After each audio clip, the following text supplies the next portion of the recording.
É preciso estar ferido para se tornar um curador. Muitas pessoas, porém, vivenciam o sofrimento e não se tornam curadoras. Praticamente todo mundo poderia se tornar um curador se dependesse apenas da experiência do sofrimento. Somente superando o sofrimento e tendo sido ferido é que alguém pode se tornar um curador. Temos que seguir o caminho do nosso amadurecimento psicológico para descobrir o motivo do nosso sofrimento, pois o motivo é algo único em cada indivíduo. É por isso que, ao buscar o significado do seu sofrimento, você busca o significado da sua vida. O curador ferido é o arquétipo do self, uma de suas características mais difundidas, e está na base de todos os procedimentos de cura genuínos. O psicólogo suíço Carl Jung é responsável por cunhar a frase curador ferido, mas esse termo nunca é usado por ele em suas obras. Em vez disso, ele usou médico ferido. Jung não se via como alguém que havia conseguido a cura de seus pacientes. A cura é uma questão individual que deve emergir do próprio psiquismo do paciente, para que haja resolução do problema, que é justamente o que o termo individuação implica. A cura deve crescer naturalmente no indivíduo ferido, é preciso encontrar a luz que está escondida nas trevas. Enquanto nos sentirmos vitimizados, amargurados e ressentidos com a nossa ferida, e procurarmos escapar do sofrimento, permaneceremos inevitavelmente ligados a ela. Este é o sofrimento neurótico, em oposição ao sofrimento autêntico do curador ferido que é purificado. A ferida pode destruir você ou pode acordá-lo. O deus grego Apolo é um curandeiro semelhante ao sol que pode curar todos os males, mas também é o portador da doença e da morte com suas flechas. Ele é o curador ileso. Apolo criou Quiron, que é um centauro, meio humano e meio cavalo, mas ao contrário do resto dos centauros que eram selvagens e embriagados, Quiron era sábio, justo e também imortal. Ele se tornou um curador habilidoso. Um dia, porém, Quiron foi acidentalmente ferido por uma flecha envenenada. Mas apesar de ser hábil em curar as feridas dos outros, ele foi incapaz de curar a sua própria ferida. Ele sofreu uma dor terrível pelo resto da vida. Foi por causa de seu ferimento grave que Quiron se tornou conhecido como um curandeiro lendário na Grécia Antiga. O segredo da cura está dentro da ferida, que contém o medicamento. A verdadeira saúde vem da aceitação de nossas feridas. A nobreza de Quiron se reflete ainda mais na história de sua morte. Ele trocou sua imortalidade pela vida de Prometeu, que havia sido punido pelos deuses por roubar o fogo e entregá-lo à humanidade, ou seja, nos deu consciência, libertando-nos de sermos marionetes inconscientes dos deuses. A consciência é profundamente traumática, mas é também o maior presente que recebemos. Quiron sofreu o castigo destinado a Prometeu, e Zeus, vendo isso, teve pena dele. Em sua homenagem, Quiron ganhou um lugar nas estrelas, tornando-se a constelação de Centauro. Quiron representa nossa ferida imortal que nunca poderá ser curada e, ao mesmo tempo, é a fonte potencial de nossa maior capacidade de cura, principalmente de outras pessoas. Cristo é a versão bíblica da mesma imagem fundamental. A diferença é que Quiron não teve escolha porque a ferida acontece com ele e ele não consegue se curar. Cristo se ofereceu para o papel e poderia ter escapado de seu sofrimento, mas não o fez. Ambos são curadores, ambos estão feridos e ambos transcendem aos céus no final. Esta imagem deve ser distinguida do curador saudável, Apolo, Quiron antes do ferimento causado pela flecha envenenada e Cristo antes de sua crucificação. O curador ferido combina o saudável e o sofredor. Isso é o que São Paulo quis dizer com espinho na carne. Quiron foi altamente reverenciado como professor e instruiu Asclépio nas artes da medicina, que se tornou o deus grego da cura. Asclépio era filho de uma mulher mortal chamada Coronis, por quem Apolo se apaixonou. No entanto, enquanto estava grávida, ela demonstrou infidelidade ao dormir com um homem mortal. Ela foi morta por sua traição e Apolo não conseguiu trazê-la de volta à vida. Enquanto ela estava deitada em sua pira funerária, Apolo resgatou a criança cortando-a de seu ventre, assim nasceu Asclépio, salvo da morte, para que pudesse crescer e curar outros. Ele segura o bastão de Asclépio, um bastão entrelaçado em cobra associado à cura, que continua sendo um símbolo da medicina até hoje. Não deve ser confundido com o caduceu, símbolo do comércio, da divindade grega Hermes, que está entrelaçado por duas cobras e às vezes também tem asas. Nossas feridas podem nos colocar num estado miserável de sofrimento e dor, ou podem ser uma fonte de cura. O curador ferido refere-se à capacidade, estar em casa na escuridão do sofrimento e aí encontrar germes de luz e recuperação com os quais, como que por encantamento, trazer à luz Asclépio, o curador semelhante ao sol. Asclépio tornou-se um curador tão competente que foi capaz de trazer outros homens mortais de volta à vida. Isso causou uma abundância de seres humanos na Terra, e Hades, o deus do submundo, reclamou disso com seu irmão Zeus. Zeus ficou furioso com Asclépio por transgredir a fronteira entre a humanidade e os deuses. Os homens são mortais e apenas os deuses estão livres da morte. Como punição por seu crime, ele atingiu Asclépio com um raio e o enviou para o Hades, para que ele, embora fosse um deus, pudesse experimentar o destino dos mortais. Mais tarde, porém, ele ressuscitou e recebeu um lugar no Monte Olimpo, o lar dos deuses. Asclépio se torna o único deus a experimentar a morte, tornando-o uma das divindades mais admiradas, amadas e adoradas dos gregos. Na Grécia Antiga, existiam templos de cura dedicados a Asclépio, chamados Asclepieia, conhecidos por curar pessoas de todos os tipos de doenças físicas e espirituais. Entre os mais populares estava o localizado em Epidauro, o mais célebre centro de cura do mundo clássico. Muitos peregrinos visitavam o templo e faziam uma dieta purificadora, bem como um banho que se pensava ter um efeito positivo no corpo e na alma. Saúde, limpeza e saneamento são aspectos da deusa Higieia, cujo nome é a fonte da palavra higiene, e que é uma das filhas de Asclépio. O terapeutaute de Asclépio orientaria os pacientes. O termo terapeuta deriva do grego antigo e se refere a quem serve aos deuses, e mais tarde, a quem cura ou ajuda uma pessoa a se curar, que é justamente a tarefa do terapeuta. Após alguns dias de preparação, o terapeuta conduzia o doente a uma pequena câmara vazia de pedra com uma plataforma onde ele poderia deitar-se e dormir, sozinho com seus sonhos e com o Deus. Este é um trabalho teúrgico, ou seja, uma prática que consiste em trabalhar com Deus, ao invés de teologia, ou falar com Deus. A ideia era alcançar a teofania, um encontro pessoal com uma divindade. Muitos sonhos descrevem Asclépio aparecendo em sua forma humana e sendo visto aplicando uma pomada nas partes afetadas, ou teriomorficamente como uma cobra ou um cachorro, lambendo a ferida e assim curando-a. Nos dormitórios do templo, cobras deslizavam livremente pelo chão. Para os gregos, as cobras não eram apenas seres ctônicos, mas também seres sagrados de sabedoria, cura e ressurreição. As cobras utilizadas não eram venenosas, hoje conhecidas como cobras de Esculápio, nomeadas em homenagem ao deus da cura. A cobra era vista como um símbolo da misteriosa relação entre morte e renascimento. Os cães também eram associados à experiência do submundo, como os Cérberos de 3 cabeças dando as boas-vindas aos mortos no Hades. Depois de passar a noite no lugar mais sagrado do santuário, o sonho do paciente seria simplesmente registrado. Se Asclépio aparecia no sonho, isso era entendido como o próprio evento de cura. Ao contrário de Delfos, onde o oráculo daria conselhos proféticos aos buscadores por meio de Deus, em Epidauro era o paciente quem tinha a visão curativa. No período clássico grego, o sonho era a cura.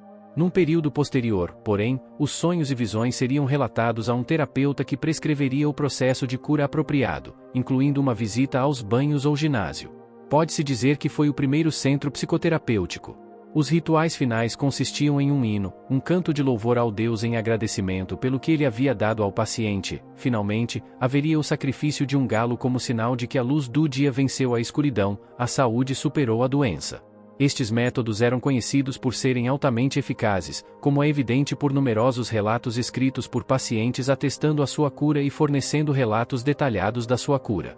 Isto está de acordo com as últimas palavras enigmáticas de Sócrates quando decidiu tirar a própria vida bebendo cicuta. Criton, devemos um galo a Asclépio. Pague e não negligencie. Sócrates invoca o único Deus conhecido para reviver os mortos, agradecendo-lhe por curá-lo da doença da vida pela cura da morte.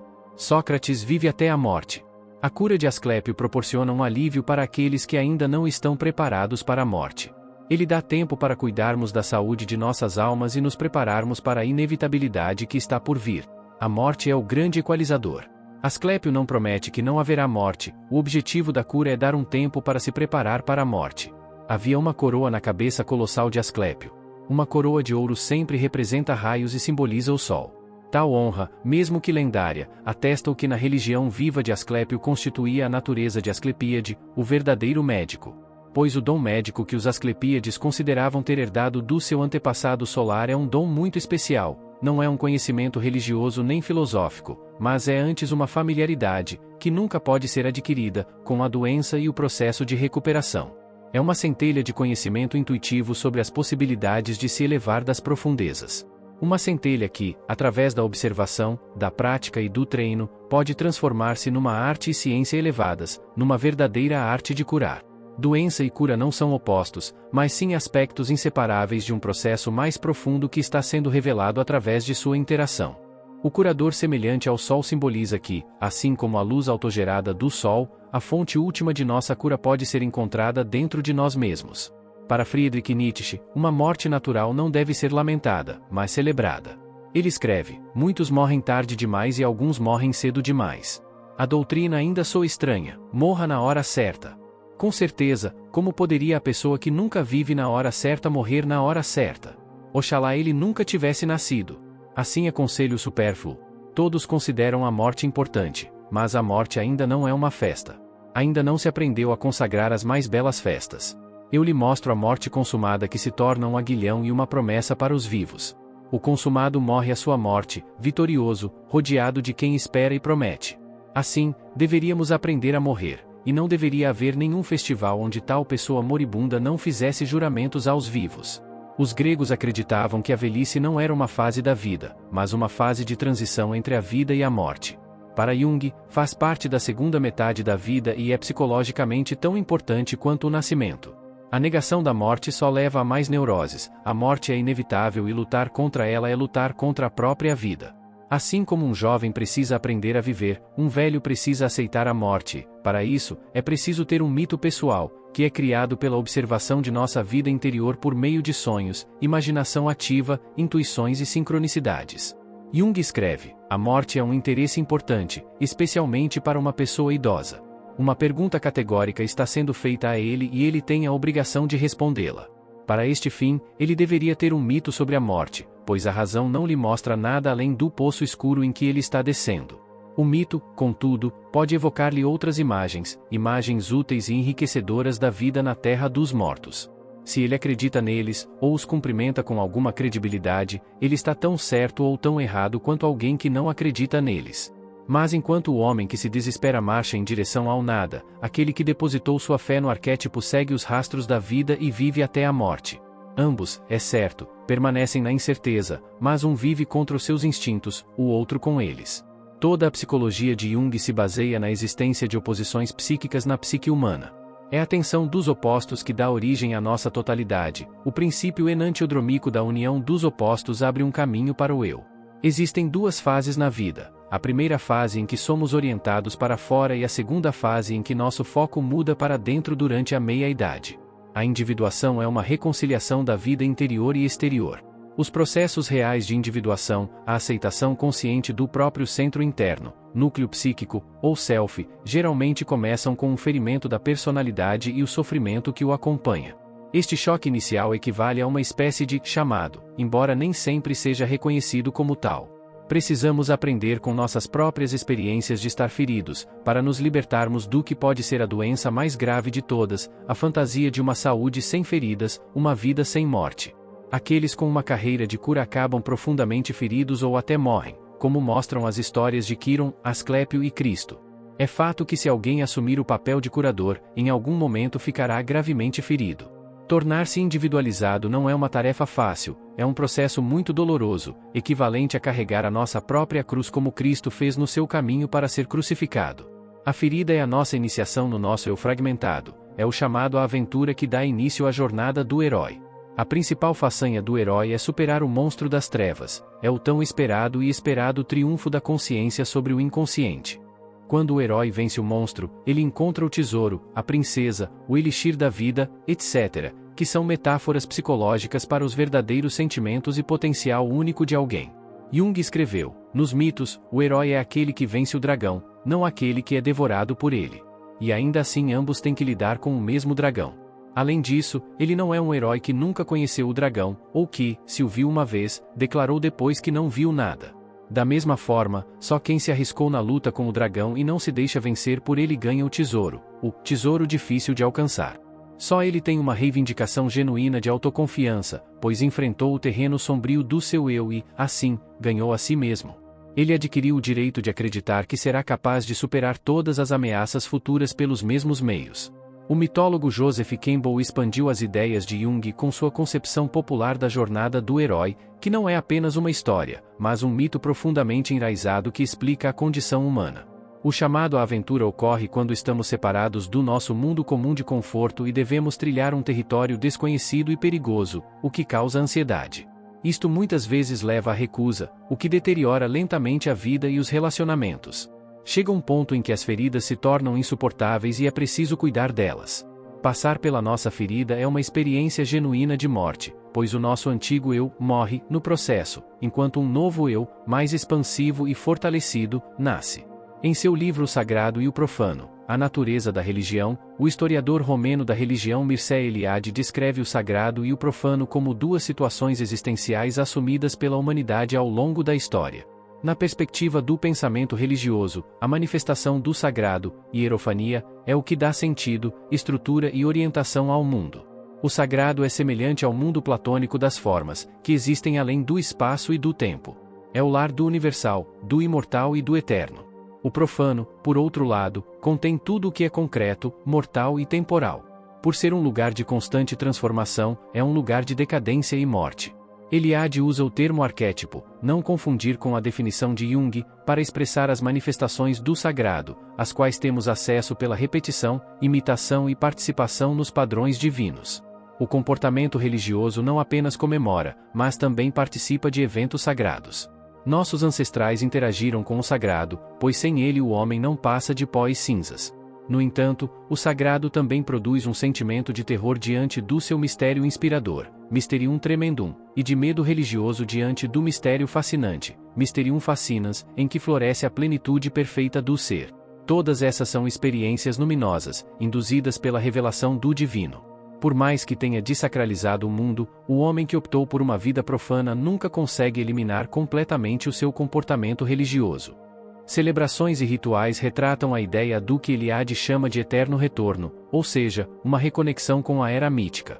Este comportamento ainda está emocionalmente presente em nós, de uma forma ou de outra, pronto para ser reatualizado no nosso ser mais profundo. Cada ano torna-se uma repetição da era mítica e podemos entrar no reino divino, transportando-nos de volta ao mundo das origens. O tempo não é uma sucessão linear de eventos, mas um círculo. O tempo linear e a falta de qualquer valor inerente à marcha dos acontecimentos históricos, o terror da história, são uma das razões das ansiedades do homem moderno. Eliade descreve doenças, sonhos e êxtases como uma iniciação xamânica, que não é resolvida até que se transforme o profano em sagrado. Eliade deixa claro que o xamanismo não é qualquer tipo de doença mental, mas sim uma crise temporal que expressa a condição humana. Nas iniciações xamânicas, o iniciado muitas vezes experimenta algum tipo de doença que não é resolvida até que o indivíduo pratique exercícios xamânicos, como tocar tambores e cantar, até que esteja curado. Ele é então considerado um xamã na comunidade e tem o papel de curandeiro. O mágico primitivo, o curandeiro ou o xamã não é apenas um doente, é antes de tudo um doente que foi curado, que conseguiu curar-se. Relatos da jornada interior de turbulência e angústia do xamã, expressos através da ação estática do transe, revelam as veneradas imagens da psique desperta, símbolos vivos que abrangem a experiência humana mais ampla. Através da expressão criativa, a condição humana é elevada, mitificada e, finalmente, compreendida coletivamente. O modo de vida do xamã é quase tão antigo quanto a própria consciência humana, antecedendo em milhares de anos as primeiras civilizações registradas. Um fio condutor parece conectar todos os xamãs do planeta. Um despertar para outras ordens de realidade, a experiência do êxtase e uma abertura de reinos visionários. A entrada para o outro mundo ocorre pela ação da ruptura total, uma crise que envolve uma morte psicológica e espiritual. Existem muitas semelhanças entre esses rituais arcaicos e a experiência que as pessoas vivenciam na psicoterapia. Muitas vezes as pessoas embarcam numa profissão de ajuda porque querem tratar das suas feridas pessoais, infância disfuncional, abuso, complexo de inferioridade, etc., a fim de se curarem e ajudarem os outros nos seus próprios processos de cura. Psicologicamente, todos nós temos uma função compensatória em nossas vidas. Uma pessoa que tem falta de autoestima pode parecer muito confiante. Uma pessoa que pensa que não é inteligente pode passar muito tempo lendo livros e adquirindo uma vasta riqueza de conhecimentos, e em todas as oportunidades, expressa esse conhecimento a outras pessoas. Os nossos sentimentos de inferioridade fazem parte da sombra, e a persona, a nossa máscara social que apresentamos aos outros, é a nossa compensação pelo que está à nossa sombra. Uma compensação excessiva pode fazer com que alguém haja em completa oposição ao que sente emocionalmente, assim, oculta seu verdadeiro eu. Seus problemas são reprimidos e nunca enfrentados de forma construtiva, e a sombra fica maior e mais escura. Uma infância traumática e abusiva pode causar o que Freud chama de compulsão à repetição, uma necessidade inconsciente de repetir eventos traumáticos, que aparecem em situações diferentes, mas têm o mesmo padrão arquetípico subjacente. Isto pode se estender a todos os tipos de relacionamentos na vida, como os pais, amigos, parceiro, filhos, etc. Cada repetição torna o problema pior e mais complexo. Nosso inconsciente tenta nos curar reconstelando, reativando, essas situações como uma oportunidade para entrar em um novo relacionamento com o padrão subjacente, para converter o veneno em cura. Os opostos contraditórios de veneno e cura são expressos na palavra grega pharmakon, uma droga pode ser benéfica e prejudicial. O curador ferido é aquele que leva a sério suas feridas e transforma seu veneno em um presente para conceder aos outros. Isso também se aplica ao relacionamento entre terapeuta e paciente. Jung escreveu: poderíamos dizer, sem muito exagero, que boa metade de todo o tratamento que investiga profundamente consiste no médico examinar a si mesmo, pois somente o que ele pode corrigir em si mesmo poderá esperar corrigir no paciente. Também não há perda se ele sentir que o paciente o está atingindo, ou até mesmo marcando. É a sua própria dor que dá a medida do seu poder de curar. Este, e nada mais, é o significado do mito grego do médico ferido. Freud e Jung eram modernos curadores de feridos. Freud, nos últimos 16 anos de sua vida, foi atormentado incessantemente pelo câncer na mandíbula, até que este o levou à morte. Jung esteve à beira de tirar a própria vida no período de confronto com seu inconsciente. Um mês antes de sua morte, frágil demais para sua caminhada diária, Jung foi conduzido por algumas de suas estradas favoritas, despedindo-se do campo. Apesar do sofrimento, continuaram a escrever e a praticar, transmutando o seu veneno numa poção curativa, como verdadeiros alquimistas. No entanto, não é apenas o terapeuta quem faz a cura. É comum o paciente projetar no analista a imagem do curador. Quando não há progresso, o paciente fica irritado e talvez abandone a terapia, e eventualmente volte novamente. Isso é conhecido como transferência e é um fenômeno típico da terapia. O paciente pode, por exemplo, transferir inconscientemente os seus sentimentos sobre o seu pai abusivo para o analista, e o analista deve ter cuidado para não se envolver em contratransferência, na qual o paciente lembra ao analista alguém na sua vida. O analista tem que estar preparado para não projetar suas feridas no paciente já ferido. Devem desenvolver um mapa claro das suas feridas, no qual sejam capazes de descrever as suas experiências de serem feridos, como se sentiram durante o período vulnerável e como lidaram com isso. Nossas feridas podem se tornar uma fonte de cura para outra pessoa. O médico só é eficaz quando ele próprio é afetado. Só o médico ferido cura. O analista pega o sofrimento do paciente, compartilha com ele e sofre com ele. Isto tem um efeito curativo, assim como o sofrimento de Cristo é misteriosamente curativo para os outros. Pelas suas feridas somos curados. Jung aprendeu através de sua prática que somente o analista que se sente profundamente afetado por seus pacientes poderia curar, e o analista não pode levar o paciente a um lugar onde o analista nunca esteve. Isto não é apenas uma questão de empatia, mas de conhecimento, gnose, do que é o trabalho da alma e como ele é importante. Em algum momento, o paciente também deve perceber que o potencial de cura reside dentro dele mesmo. O analista atua como psicopompo ou guia espiritual do paciente. Pode ser extremamente útil ter aliados para derrotar o dragão, que simboliza os medos, obstáculos, dificuldades ou repressões. Mas, é preciso dar o golpe final no próprio dragão. Jung escreveu: o ponto crucial é que eu confronto o paciente como um ser humano para outro. A análise é um diálogo que exige dois parceiros. Analista e paciente sentam-se frente a frente, olhos nos olhos, o médico tem algo a dizer, mas o paciente também. Enquanto o analista desempenha o papel de curador, suas feridas vivem uma existência sombria, podendo ser reconteladas em situações particulares, principalmente quando se trabalha com alguém cujas feridas são semelhantes.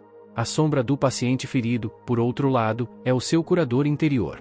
Portanto, a relação inconsciente entre analista e analisando é tão importante quanto o que é comunicado conscientemente, em termos do processo de cura. Pode ser uma experiência transformadora para ambas as pessoas. A cura só pode ocorrer se o analista tiver um relacionamento contínuo com o inconsciente. Caso contrário, ele ou ela poderá se identificar com o arquétipo do curador, uma forma comum de inflação. Isso é conhecido como complexo de Asclépio, onde o terapeuta leva a cura longe demais, assim como Asclépio trouxe de volta as pessoas dos mortos. O terapeuta acredita que tem poderes de cura divinos e que não há necessidade de um relacionamento pessoal. Jung teve um sonho em que seu paciente era um gigante e ele muito pequeno. Os dramas costumam ser de natureza compensatória, portanto, Jung percebeu que estava olhando para o paciente. Quando ele ajustou sua atitude, o relacionamento e a cura do paciente melhoraram muito. Jung sempre disse a seus alunos que eles devem estar sempre atentos a si mesmos, à forma como reagem ao paciente e estar atentos para não projetar suas feridas no paciente ferido. A psicologia profunda é uma profissão perigosa, pois o analista está sempre propenso a ser infectado pelas feridas do outro, ou a ter suas feridas reabertas. Jung via os conflitos psicológicos ou as feridas emocionais não necessariamente como uma doença, mas como uma iniciação a um processo que nos abre ao inconsciente. O arquétipo do curador ferido é constelado através de nossas feridas. Assim como uma ferida física precisa ser limpa, enfaixada e ter o tempo necessário para curar, também as feridas psicológicas precisam ser curadas removendo influências negativas, criando e mantendo um ambiente no qual a cura possa ocorrer e tendo paciência necessária para permitir que a energia natural realize o trabalho de crescimento e cura. O acontecimento da nossa ferida nos envia numa viagem em busca de nós mesmos. É um evento luminoso. É através de nossas frestas que a luz entra. Nosso eu fragmentado é a porta de entrada para o reino transpessoal e arquetípico, o padrão mestre e o guia final em nossas vidas, para a sabedoria infinita do eu. É uma ideia arquetípica e universal que ficar quebrado, embora por um lado aparentemente obscureça a nossa totalidade, é na verdade uma expressão disso. É como se alguma forma de destruição fosse um pré-requisito para a individuação e necessária para o nascimento do eu. O sofrimento é coletivo, pode ser tomado como um sinal de que não sofremos mais por nós mesmos, mas sim pelo espírito da época. O microcosmo e o macrocosmo são um e o mesmo. Ao nos transformarmos, transformamos o mundo, ao transformar o mundo, transformamos a nós mesmos. Somos partes interdependentes de um ser santo e inteiro maior e abrangente. Perceber isso é ter uma expansão de consciência. O arquétipo do curador ferido simboliza um tipo de consciência que pode conter os opostos aparentemente mutuamente exclusivos e contraditórios de estar consciente de nossa ferida e de nossa totalidade ao mesmo tempo. Os maiores e mais importantes problemas da vida são todos, em certo sentido, insolúveis. Eles nunca podem ser resolvidos, mas apenas superados.